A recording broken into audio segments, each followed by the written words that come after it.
Hello दोस्तों, आज हम बात करेंगे एक बहुत ही फेमस लिटरेरी टर्म एनालॉगी की।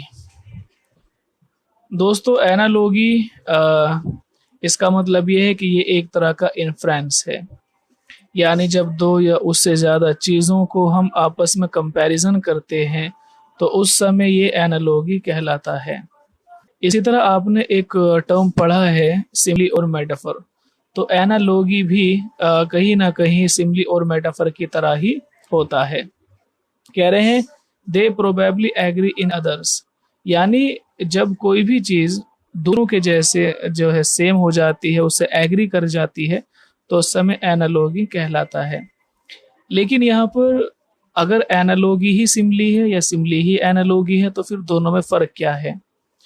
सिमिली और मेटाफर का फर्क तो आपको अच्छे से पता ही होगा। सिमिली बोलते हैं जहां पर दो ऑब्जेक्ट की कंपैरिजन की जाती है और उनके बीच कोई कंपैरिजन वर्ड भी आ जाता है, जैसे एज हो सकता है, सो हो सकता है या फिर लाइक हो सकता है। जैसे कि और दूसरा मेटाफर है जिसमें डायरेक्ट कंपैरिजन किया जाता है, यानी बिना किसी कंपैरिजन वर्ड के हम डायरेक्टली दो चीजों के बीच में कंपैरिजन कर देते हैं। लेकिन एनालॉगी इन दोनों से थोड़ा सा अलग है। वो किस तरह से, आप इसको समझें कि सिमिली में क्या होता है कि बिल्कुल सेम उसी के जैसा वो हो जाता है। मेटाफर डायरेक्ट कंपैरिजन होता है, लेकिन एनालॉगी में कहीं ना कहीं एलाबरेट करने की भी गुंजाइश होती है। यानी एकदम डायरेक्ट कंपैरिजन तो नहीं होता, बल्कि यहाँ पर एलाबोरेशन की भी नीड पड़ जाती है। आप इसको एग्जाम्पल से समझ जाएंगे। एग्जाम्पल है कि ह्यूमन हार्ट एंड पंप, कि इंसान का दिल और पंप दोनों में क्या है, एक सिमिलरिटी है कि इंसान का दिल किसकी तरह है, एक पंप की तरह है।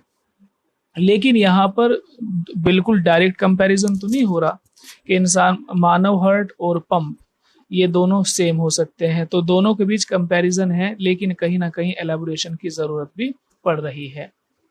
यहाँ पर आप देख सकते हैं कि she is as blind as a bat, कि वो इतनी ब्लाइंड है, इतनी वो अंधी है जितना कि एक बैट मीन्स चमगादड़, कि वो चमगादड़ के जितना ही क्या है, अंधी है, ब्लाइंड है। तो ये भी एनालॉगी का ही एक एग्जाम्पल है। तो यहाँ भी एक बैट के बीच में और एक इंसान के बीच में जो ब्लाइंडनेस है वो डायरेक्ट तो नहीं हो सकती, बल्कि यहाँ पर एलाबोरेशन करने की या उस चीज को क्लैरिफाई करने की हमें जरूरत पड़ेगी।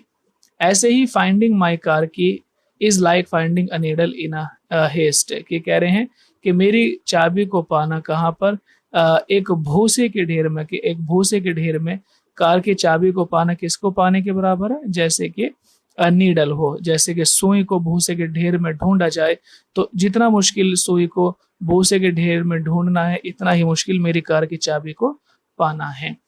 तो ये भी एक एनालॉगी का एग्जाम्पल है।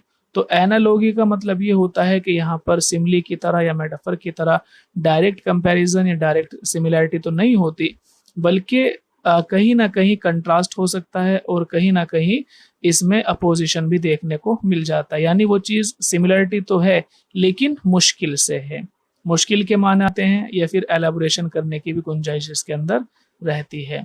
ठीक है, उम्मीद करते हैं कि आपको ये लिटरेरी टर्म समझ आ गया होगा।